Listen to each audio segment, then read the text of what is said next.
Funding for This Is Nashville comes from you, our listeners, and Pinnacle Financial Partners, an equal housing lender, committed to the dream of home ownership with $213 million in affordable home loans made to people of low to moderate income in 2023. PNFP.com/home. I'm Khalil Ikolona, and this is Nashville. Each weekday at noon, you'll find me here on 90.3 FM or WPLN.org. We are journeying into the identity of our city and region, and we're bringing you along with us. Today's show is all about the arts, the visual arts, that is. The art scene has been growing all over the city, especially in places like Wedgwood-Houston and Buchanan. Meanwhile, spaces like the Vechten Gallery at Fisk continue to show the world these world-class exhibits. Today, we're talking with artists and gallery owners to get a clearer picture of the arts in Nashville. But first, on Friday, former Vanderbilt nurse Redonda Vaught was found guilty of criminally negligent homicide and the abuse of an impaired adult. In 2017, Vaught administered the wrong medication to a patient who subsequently died. The verdict has sent shockwaves across the nursing profession. Here to help us make sense of the verdict is Brett Kelman, reporter for Kaiser Health News. Brett, welcome to This is Nashville. Thanks for being here. Thanks for having me. Fan of the show. Honored to be here. Really appreciate that. So before we get to the impact of the verdict, let's just talk a minute about what Redonda Vaught actually did. Can you explain the medical error that Vaught made in 2017? Sure, I can explain most of it. But as I do this, there are elements that even now I think you question how they actually happened. It is a cliche in journalism to refer to something as a perfect storm, but so many elements here had to align for this to go as bad as it did that it seems almost unrealistic. Basically, we had a patient who was at Vanderbilt, Charlene Murphy, for a brain injury, and she was getting better. She was on pathway to being released from the hospital.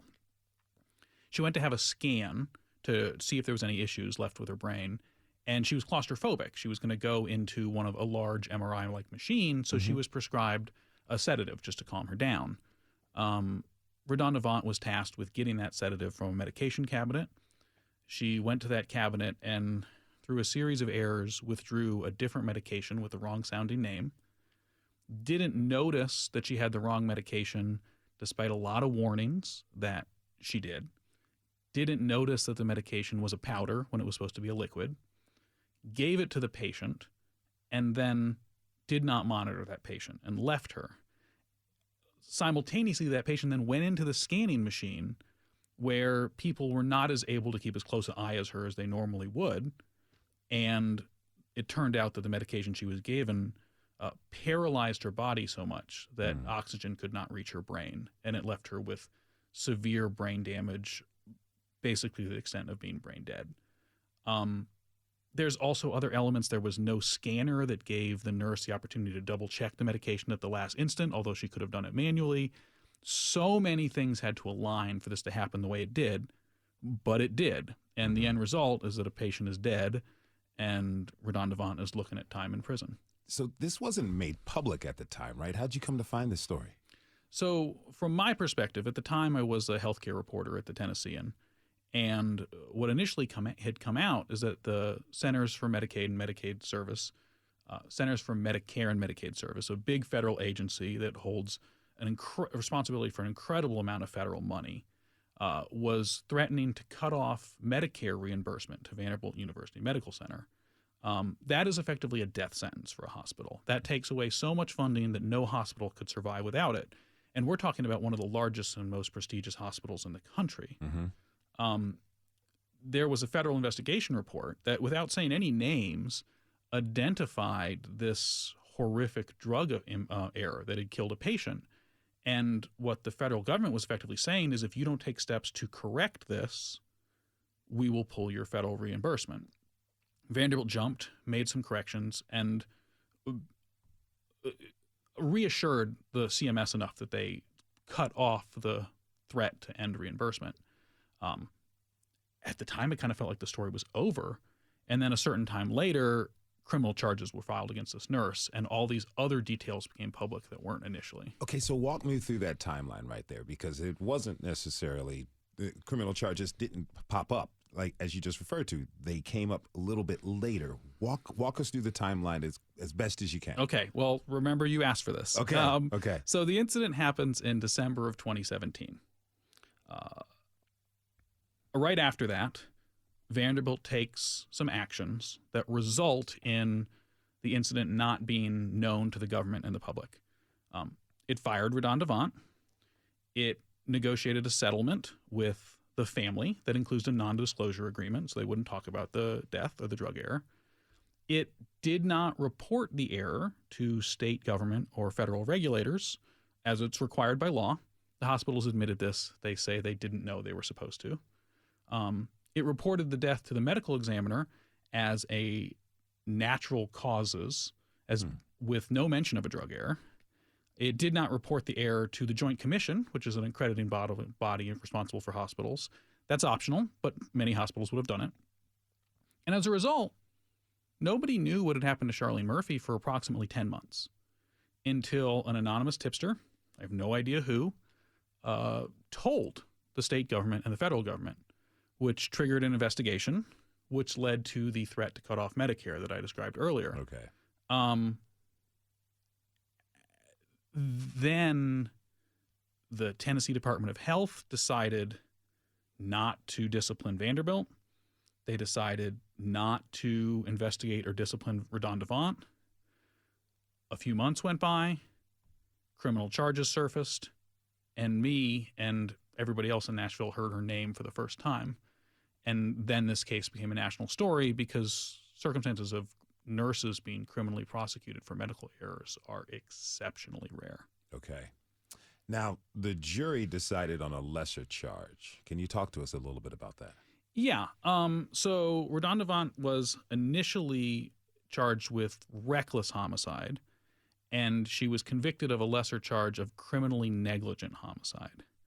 And this ultimately breaks down to kind of some legalese over how specifically irresponsible her actions were.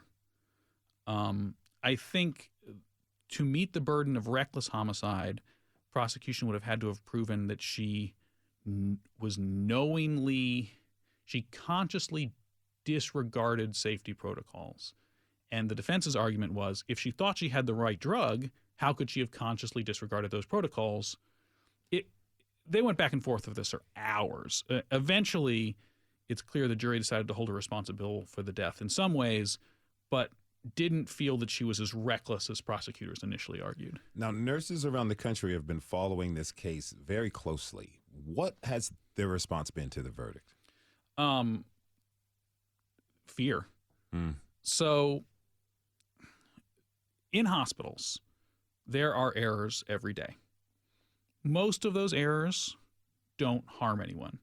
They are caught by a redundant level of systems, both computerized and through and personnel, and stopped before they do any harm. Sometimes they do reach patients, and they still don't do major harm. Circumstances where people die are less common, but they do happen. Circumstances where people die and then a medical professional is criminally charged, very rare, and they loom very large in the collective memory of this profession. Imagine doing a radio report so bad that you get criminally indicted for it. Not a thing that happens. But if it did, it would certainly scare you, as would it scare me. So every nurse around the country who looks at this case worries, one, that they could make an honest error and then get charged the same. There is also a response that if medical professionals are worried they're going to get criminally charged, they're going to be far less willing to disclose mistakes or near mistakes because they'll feel like they're coughing up evidence against them. And if nurses and doctors are less willing to admit mistakes, mistakes don't get fixed, and healthcare is less safe for everyone. It's been well documented that nurses have been under increased pressure since the pandemic really hit us. Does this verdict add even more pressure? There are many who would argue it could. So It is important to remember that everything that happened with Redondavant happened in 2017, which feels like it might as well be 1917 at this point. The prosecutor described it as trial as a gentler era, which feels right. But since then, we've had this pandemic. Nurses have had probably the worst 2 years of most of their career. They're working longer hours. They have more patients. They're more stressed. And there is good research that shows all of those variables make them more accident prone. So not only might they be worried about the precedent set that they could be criminally prosecuted, but it could come at the same time when, through just sheer humanity, they are more prone to make errors like this one. Could that potentially lead, in your opinion, could that lead to, a decrease in people attempting to even become nurses or medical professionals? There are definitely people who are concerned about that. I have seen a large number of responses to this coverage that says people would be less willing to become nurses, or if I was not already nursed, this wouldn't make me want to be one. It definitely could discourage some. The district attorney's office released a statement over the weekend stating that the jury's conviction of Vaught was not an indictment on the nursing profession or medical field, but of her neglect in her nursing duties. How do you respond to that? I think the DA's office had a difficult task here. It is routinely found that nurses are one of the most trusted and beloved professions in the United States.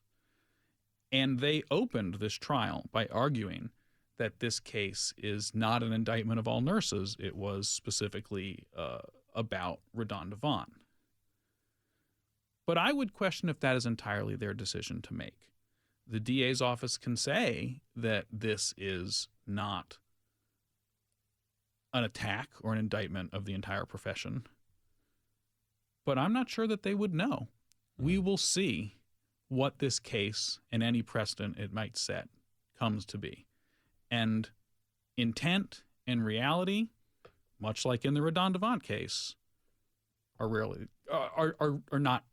perfectly aligned. What's next for Redondavant? So she will be sentenced in mid-May. She's been convicted of 2 felonies that carry sentencing ranges of 3 to 6 years and 1 to 2 years. Those could potentially stack on top of each other, but more likely will probably overlap. So she's looking at 3 to 6 years in prison. Brett Kelman of Kaiser Health News, thank you for joining us, and thank you for breaking this down. Really appreciate having you here. Happy to be here. Thanks for the opportunity. We have to take a short break. When we come back, we dig into the art scene here in Nashville. The visual arts are exploding. We talk with some of the folks who are making it happen. We'd also love to hear your comments, so tweet us at This Is Nashville. We'll be right back.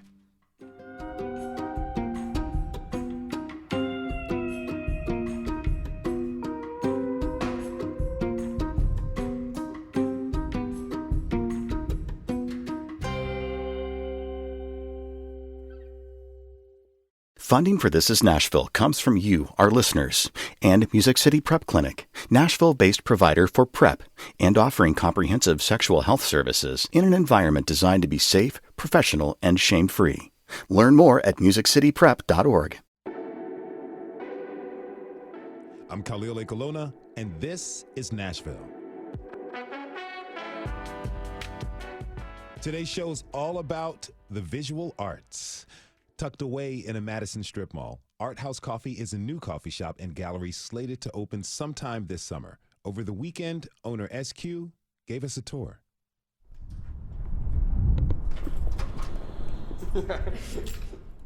As we step in, we can smell the antiseptic and hairspray.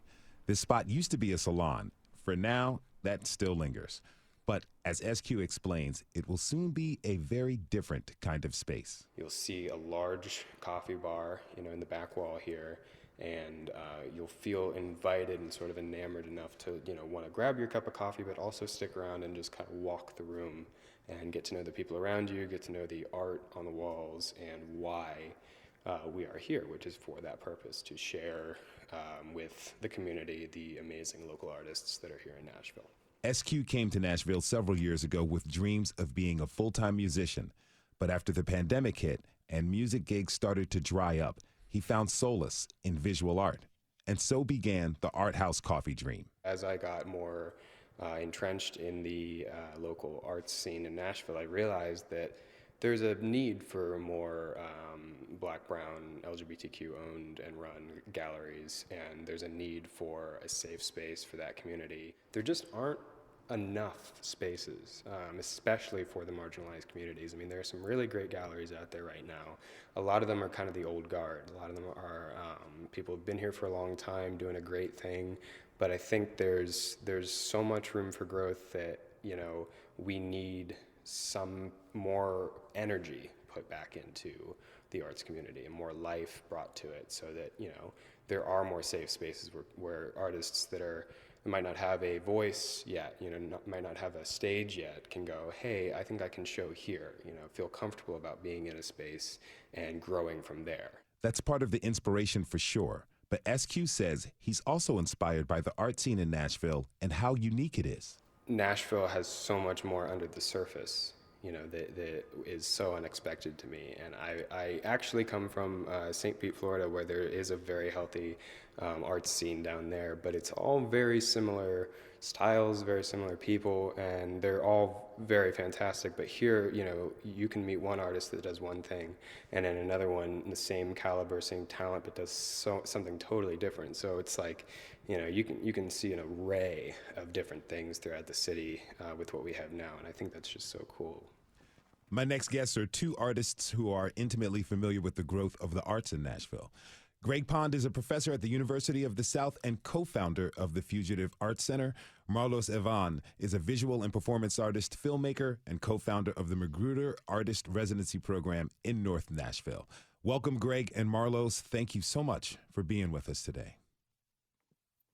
Hey, thank you for having us. Pleasure. It's absolutely our pleasure. So we just heard SQ talk about how the Nashville art scene has room to grow, and you both have seen it grow a lot. So, Greg, let me start with you. Take us back to 1998. What was the art scene like here in Nashville? Yeah, so I landed here in 1998 thinking I'd be here for 6 months and then on my way out. And it was what was really special about it, and why I've been here now for 20 some years, is that there were a bunch of artists who were working very hard to create these kind of warehouse space sort of shows and do some very interesting things. And that collaboration that we started to have became very important. So then I started inviting folks that I knew from out of town to come move here, and we got the Fugitive Brawl, right? It was kind of an underground space. It was a space that was really meant, because a number of us were showing in commercial galleries, but we also wanted a space that was independent, and could also house artists and provide them a place to work. And so that's kind of where the Fugitive came about, and that was kind of the ethos, I guess, of the entire space. It's interesting to see the evolution of that, and I think I'm really interested to hear what Marlos has to say about his work, because you go from Fugitive to Fort Houston to this social practice place. It's Magruder, is that right? Yeah, that's right, Magruder Center. Yeah, yes, and and seeing the evolution, thinking not just about content and the way we work within the system of art, of arts as they were, as I knew them as I was coming up, into the broader and into social practice, right? And that's really about impact on community. And I think that's a much more generous way of thinking about what we do as artists. So thank you. Greg, what was the vibe at the Fugitive like back in the day?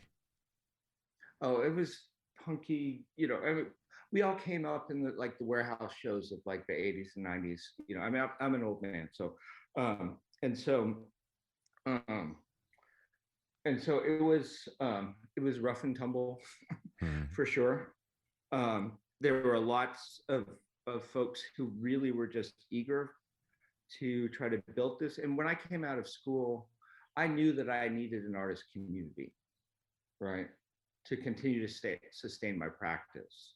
And so I sought one out. And so I found a handful of really wonderful artists in town, who wanted to do the same thing. And we just happened to get it was 14,000 square feet for, you know, I mean, kind of amazing. You can't find that in Nashville. And I'm also interested to hear from artists, like, how do you find it as establishing art spaces now in town, right? And what it takes for artists to kind of move things forward. Mm-hmm. But it was a different landscape then. So anyway, I'm sorry. No, it's perfect. Marlos, Greg just told us about what having an art space was like 24 years ago in the late 90s. As the co-founder of the Magruder Artist Residency Program, do you see any similarities to what you've been experiencing in establishing your space? Oh, I definitely do. That's one of the reasons how me and Courtney Adair Johnson ended up at Magruder. It was a thought that, well, we know artists need spaces, but those spaces aren't readily available. And if they are available, they're pretty expensive when you have to pay rent to where you live too. So we did, like Greg just stated, we seeked out what we needed. And what we needed was space. We found a place where we can form a partnership that not only allows us to align with the community, but keep our professional practices growing. And therefore, in turn, starting an artist residency, we help other artists practice grow and kind of like do our part to address that need, which is space for artists to work. You just talked about aligning with the community. Why is that important to you? That's a good question.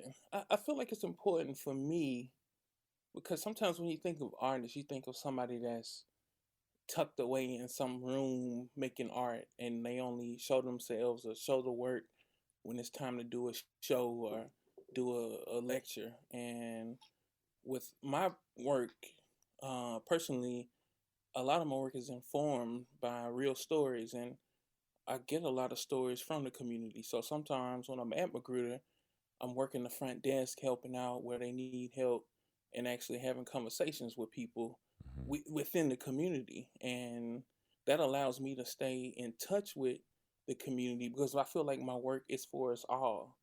And I'm not trying to make a division in that and just pop up and say, oh, here's my work. It's about this, it's about that, it's about the people, but I'm never involved with the people. That just doesn't make sense to me. So I'd rather stay connected. Magruder is not a typical space, right? Like, tell me more about it. Right. So Magruder Center is a family resource center. This is where you come if you need rental assistance, utility bill assistance, get hooked up on food stamps. We also have job training programs here. We got a sewing academy here. And that's perfect because it is multimedia in its own right. And now we have an art space here. So I feel like we're doing something that hasn't been done a lot. Not saying that it's not being done in other places, but for us, I feel like it's a blessing to be able to bring that energy here and be supported by the people here and the community around us. That's truly unique and fantastic. Something that I find interesting is the pattern of gentrification and how it emerges often in artist districts. I'd like to hear from both of you on this. Like, is gentrification a foregone conclusion when artists start moving into an area? Greg, what are your thoughts? That has been something that's been on my mind for a couple of decades. In moving into that space where it was, I moved into a trailer in the alley next to it and lived in a very, again, I was just trying to find a space for myself, right? That was independent and I cut a little bit itinerant and encourage other artists to make, right? And the evolution of that neighborhood, I do, think about in terms of what it's meant, right?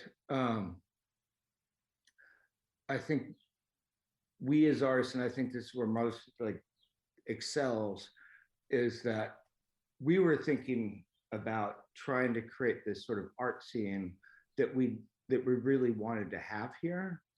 And again, that idea of impact and community engagement and social practice, right, is incredibly important to start to think about, especially as this city has changed so much. I came up in Portland, Oregon, spent a lot of time in Austin, Texas, and watched these cities evolve, right, very rapidly. And Nashville's now doing that. And what it means to the communities that exist here is extremely important, and what it means for everyone, right? And not just for the artists, not just for the people. I could go on and on, but you know what I mean. So I hear you. If you're just tuning in, this is Nashville, and I'm your host, Khalil Ekolona. We're talking this hour about the visual arts scene and how it's making a name for itself here in Music City. Marlos, I'd like to get your reaction to what Greg said and what we were talking about earlier, like gentrification coming into areas and communities through artists.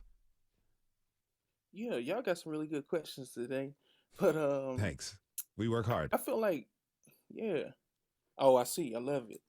I feel like artists, we don't come into these situations looking to gentrify. Like, we're not natural gentrifiers.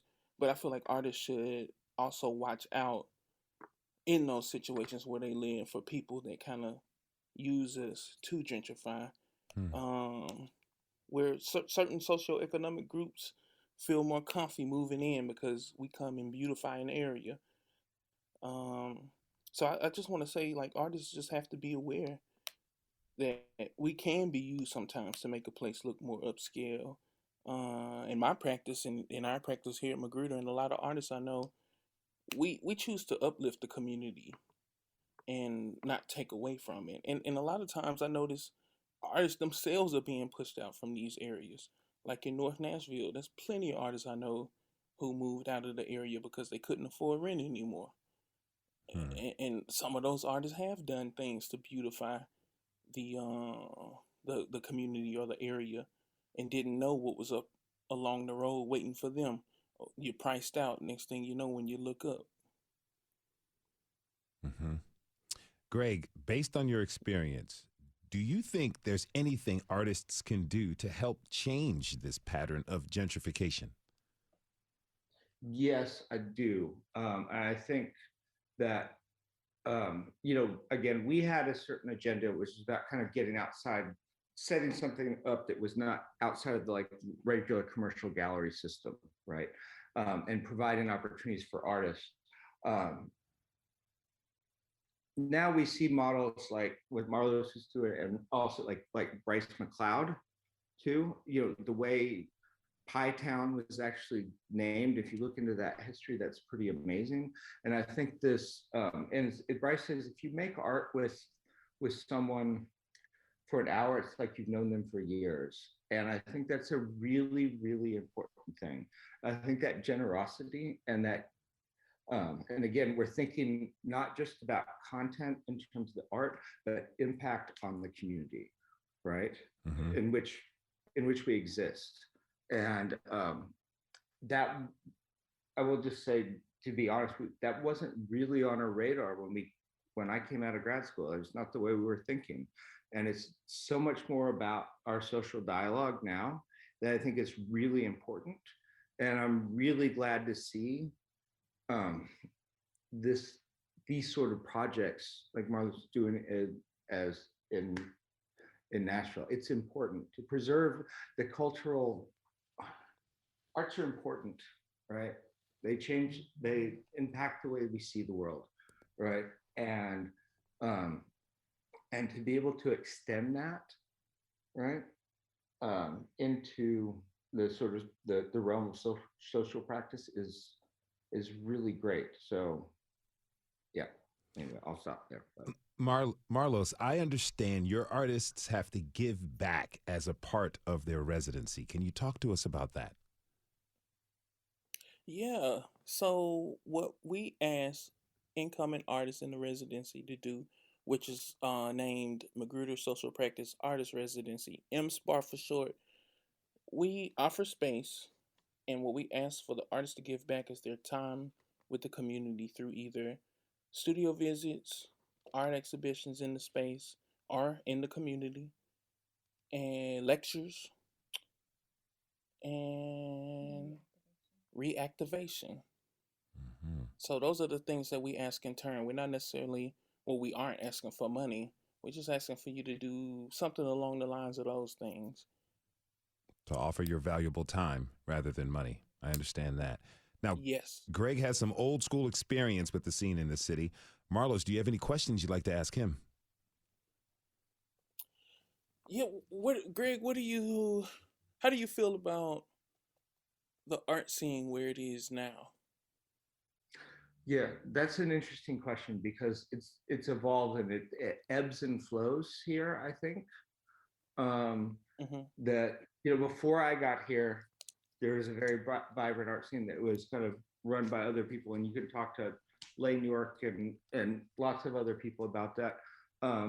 There are some really brilliant articles written by a man named David Maddox, who was our best art critic in the early 2000s.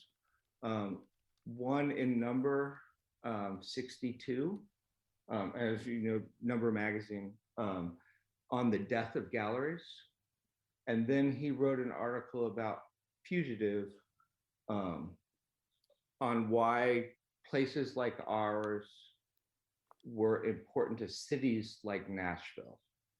And ironically, that was the one that got us shut down by the fire marshal. But I still appreciate that. I appreciate the article more than the entire enterprise, right? And so we were kind of an underground space, of course. But David contributed a tremendous amount to write about the arts in Nashville. And he's got a website called, or a blog called Perambulating the Bounds. But I think he was doing more than just providing reviews of artist shows. He was writing about the entire kind of creative landscape of the city. And that was the most important thing to me. So I've seen the evolution, and and I'm really glad to see what you're doing. I'll just say that.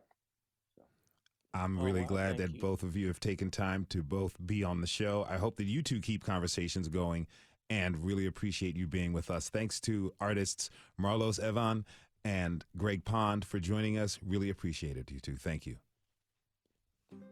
We're taking a quick break. When we come back, we're joined by people who run art galleries and learn more about the vital role they play in our city. And we'd love to hear your thoughts as well. Tweet us at This Is Nashville.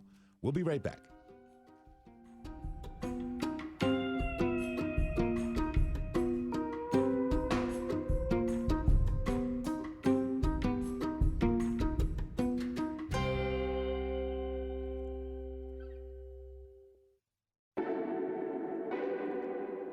I'm Khalil A. Colonna, and this is Nashville.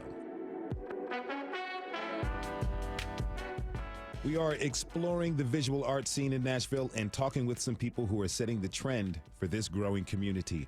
I'd like to introduce my next guest. Jamal Sheets is the director and curator of Fisk Galleries at Fisk University. Jamal, welcome to This Is Nashville. Hill, thank you. It's such a pleasure to be here. Really a pleasure to have you with us. So if you would, give us a brief history of the Fisk Galleries. What can I expect to see there? Ooh, brief is something that's hard to do. But the first thing I will say is that I am a child of Fugitive. As a student, as a student at Fisk, Alicia Henry or Professor Henry would take us to see the Fugitive exhibitions. And so I want to thank Craig for the work that group had done, as well as thank Marlos for his commitment and all the work that he's doing in our community. But to give a snapshot about Fisk, Fisk is a small historically Black college university that the arts are part of the cultural and intellectual fabric of the institution. And so literally since our founding, we've been collecting, and we have over 4,500 objects. The other thing is that though we had been collecting since the 1870s, we didn't have our first permanent art gallery until 1949, and that was after the receipt of the Alfred Stieglitz collection. And so with that, there's a huge storied history about Aaron Douglas, who would come to Fisk in 1930 to paint the murals in Cravath Hall. He would be considered the visual voice of the Harlem Renaissance. And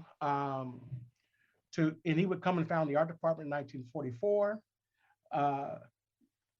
He would found the art department in 1944 and would be the chairman until 1967. And that's when David Driscoll took off. And he came to Fisk and really amplified and really caused our collections, but even the department to really expand and grow. And today we have Alicia Henry, who's at the helm of the art department, and I'm in the gallery. So that I guess that gives you kind of a historical snapshot of the gallery. Now, earlier in the show, we had two artists, Marlos Evan and Greg Pond, talk a little bit about exclusivity in the art world. How do spaces like Fisk Galleries serve the community at large?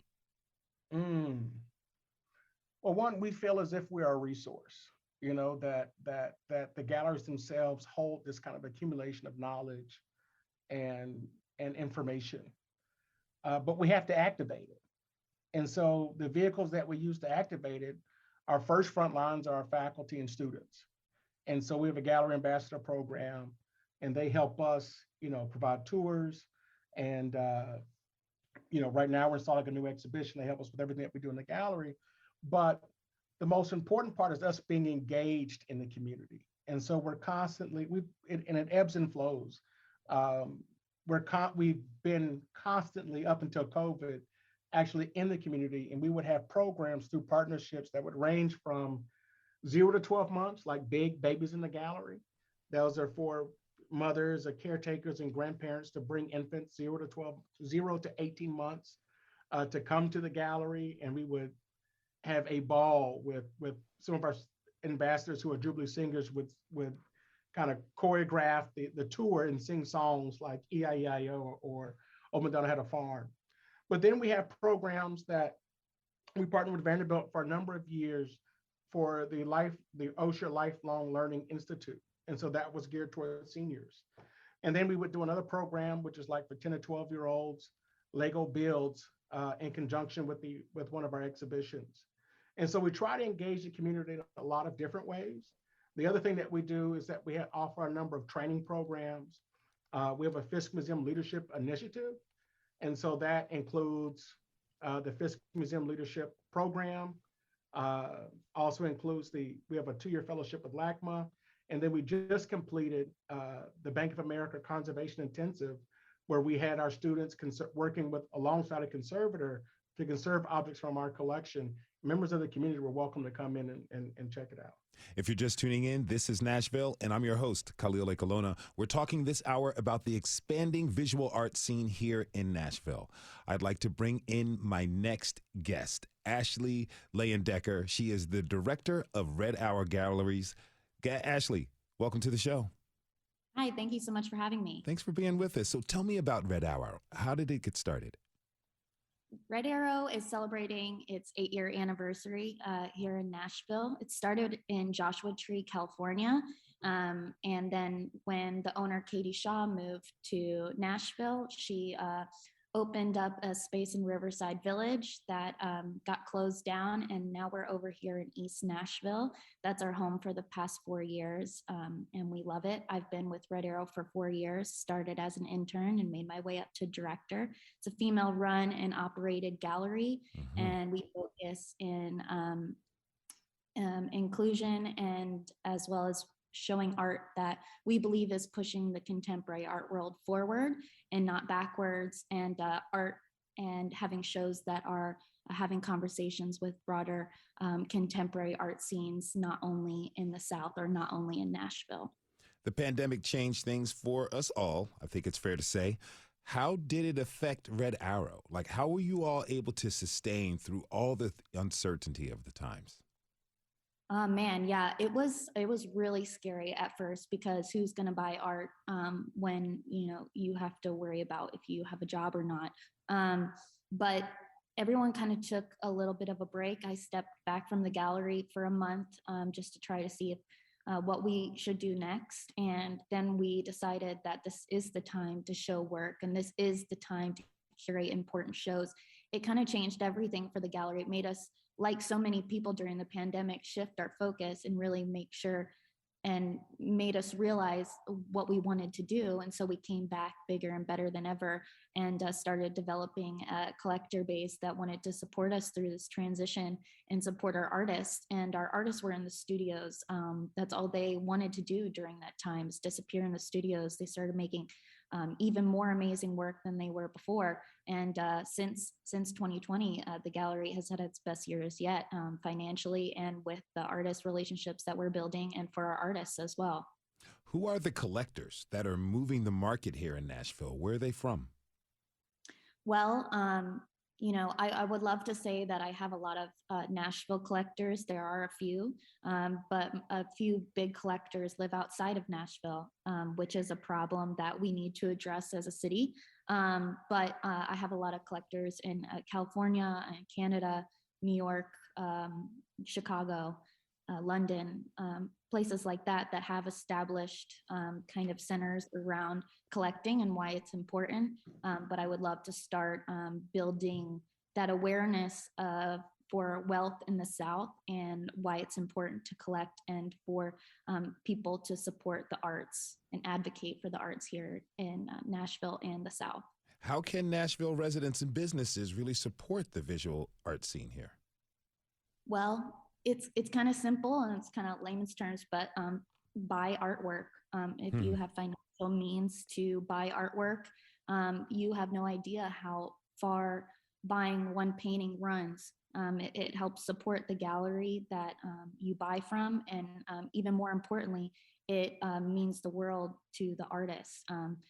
My favorite part of the job is to let my artists know when something sells and seeing their reaction, because it might be the difference from them being able to pay rent this month or be able to quit a part-time job and just solely work in the studio. Collecting art funnels way deeper than just having something on your wall. And it's a great pleasure for me to be able to do that for my artists and see how that can affect their practice moving forward. I have just about a minute left, but I'd love to get quick answers from both of you. When you think about the future of the visual art scene here in Nashville, what gets you excited? Jamal. I'm going to say the people. I'm just excited about, we only have 1 minute. So I'm going to say the community and the people. There's so many young, talented artists that are making such incredible work right now.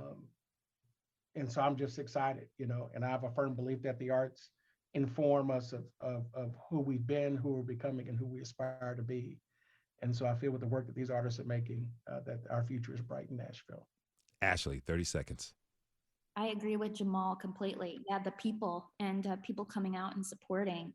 I've seen it happen more in the past 2 years than I have been, for the 4 years that I've been here. So I'm really just excited to see what the future is, because I think it's bright, and I'm looking forward to being a part of it. That was Ashley Leyendecker. She was joined by Jamal Sheets. Thank you both for joining us today. Really, really appreciate it. We want to thank everyone who tuned in this hour. Tomorrow, we bring you a Citizen Nashville exclusive, a primer on how you can vote in the upcoming local elections. It's important. You don't want to miss it. This is Nashville is a production of WPLN News and Nashville Public Radio. Listen back at thisisnashville.org or wherever you get your podcasts. Our producers are Steve Harush, Rose Gilbert, and Tasha A.F. Lemley. Our digital lead is Anna Gallegos-Cannon. Michaela Elias is our technical director. Our executive producer is Andrea Tudhope. The masterminds behind our theme are Larange and Namir Blade. Special thanks to everybody who contributed to the show. The conversation does not end here. Tweet us at This Is Nashville. You can find us on Facebook, Instagram, and tell us what you want from our show by filling out a quick survey online. This is Nashville. I'm Khalil A. Colonna. We'll see you tomorrow, everybody. And be good to each other.